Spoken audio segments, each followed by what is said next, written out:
Apa itu madrasah? Apa yang terbayang saat disebut kata madrasah? Sebagian orang punya kesan bahwa madrasah identik dengan bangunan kumuh, anak-anak lusuh, hanya belajar agama, tidak bisa sekolah lanjut, atau generasi Islam yang kaku dan radikal. Lulusan madrasah identik jadi ustadz, guru ngaji, atau pegawai rendahan. Orang tua yang mengharapkan anaknya jadi dokter, insinyur, atau bekerja di perusahaan multinasional biasanya tak akan menyekolahkan anaknya ke madrasah.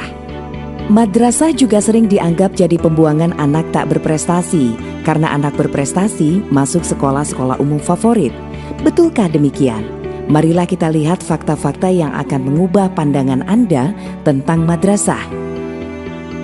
Jauh sebelum ada pendidikan formal, madrasah sudah jadi model pendidikan yang dijalankan berabad-abad. Jauh sebelum UNESCO menggaungkan konsep lifelong learning atau education for sustainable development, madrasah sudah memulainya. Madrasah menjadi tempat belajar bagi semua jenjang usia. Raudatul Atfal untuk tingkat TK, Madrasah Ibtidaiyah untuk tingkat SD, Madrasah Sanawiyah untuk tingkat SMP, dan Aliyah untuk tingkat SMA. Semuanya berijazah yang diakui negara dan bisa melanjutkan ke jenjang pendidikan manapun. Seiring perkembangan zaman, madrasah terus berinovasi. Kini madrasah mulai dirancang untuk menjawab kebutuhan masyarakat. Untuk mengatasi kelangkaan ulama, dibuatlah madrasah keagamaan. Untuk mencetak ahli sains, dibuatlah madrasah insan cendekia. Dan untuk menjawab tantangan dunia industri, usaha, dan perbankan, dibuatlah madrasah vokasional. Singkatnya, madrasah adalah sekolah formal dengan berbagai keistimewaan. Tak hanya melatih skill, tapi juga membentuk karakter peserta didik menjadi pribadi yang santun dan menghargai keragaman. Dengan dukungan negara, masyarakat, dan swasta, sekitar 76.000 madrasah akan direvitalisasi. Bangunan diperbaiki, sumber daya dilatih, pengelolaan ditingkatkan, menjadi lembaga pendidikan yang menjadi mesin perubahan. Tak ada lagi kesan kumuh, siswa lusuh. Madrasah akan jadi lembaga pendidikan yang berwibawa, meneruskan tradisi berabad-abad, melahirkan para pemimpin bangsa yang paripurna.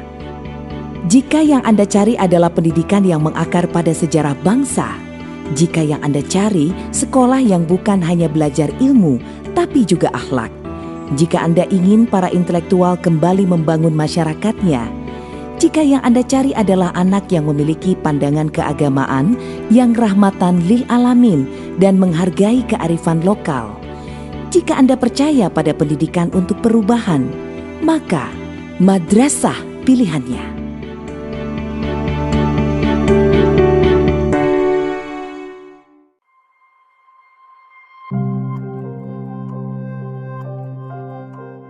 Tidak sedikit dari kita bertanya, mengapa Kementerian Agama hadir menjadi salah satu kementerian yang mengelola pendidikan di Indonesia? Mengapa muncul madrasah sebagai lembaga pendidikan Islam yang kian berkembang pesat? Ada sejarah panjang di balik hadirnya Kementerian Agama di Indonesia. Realitas politik menjelang dan masa awal kemerdekaan menunjukkan bahwa pembentukan Kementerian Agama memerlukan perjuangan yang tidak mudah. Kita coba mundur sejenak pada masa ketika Jepang menduduki Indonesia. Jepang menawarkan untuk mengantarkan Indonesia menuju kemerdekaan dan meminta para pejuang bangsa Indonesia untuk membentuk BPUPKI atau Badan Penyelidik Usaha Persiapan Kemerdekaan Indonesia.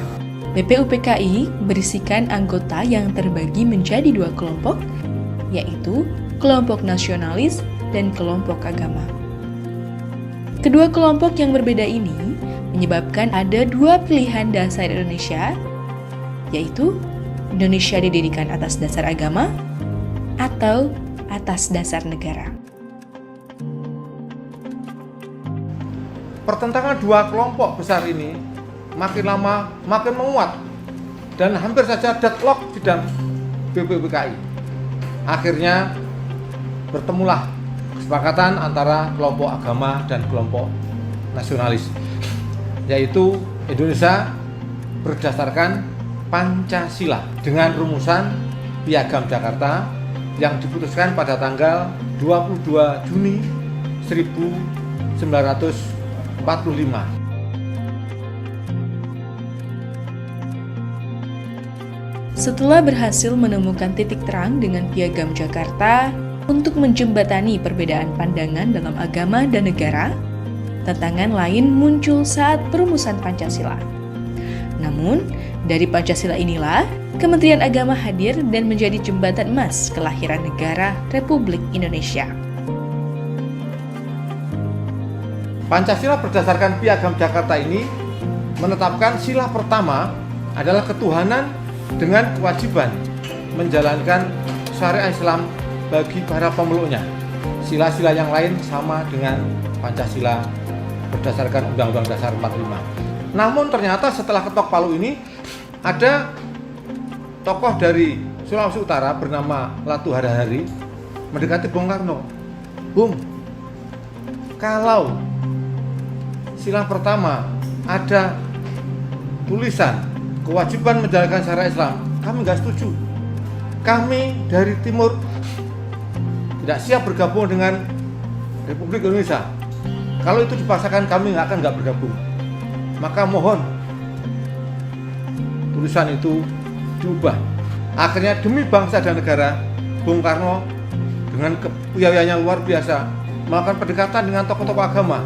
Di situ ada Bapak Kiai Haji Wahid Hasyim, ada Bapak Kiai Haji Agus Salim, kemudian ada Bapak Kasman Singodemujo dan sebagainya. Bung Karno bicara dengan mereka. Bung Karno punya ide, begini saja, sila pertama kita coret 7 kata dan diubah menjadi ketuhanan yang Maha Esa dengan konsekuensi nanti umat Islam kita berikan satu kementerian yang tugasnya adalah untuk menjamin pelaksanaan syariat Islam.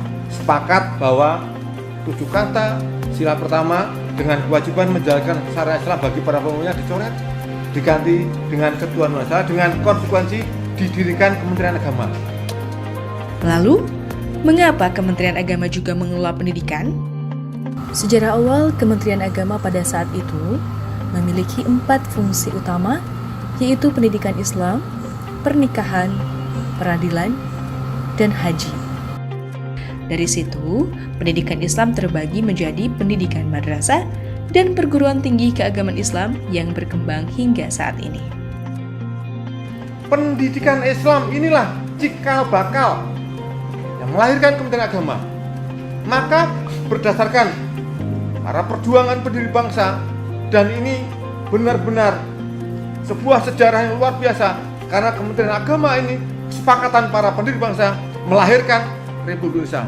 Sekali lagi, Kementerian Agama lahir menjadi jembatan emas untuk melahirkan negara kesatuan Republik Indonesia.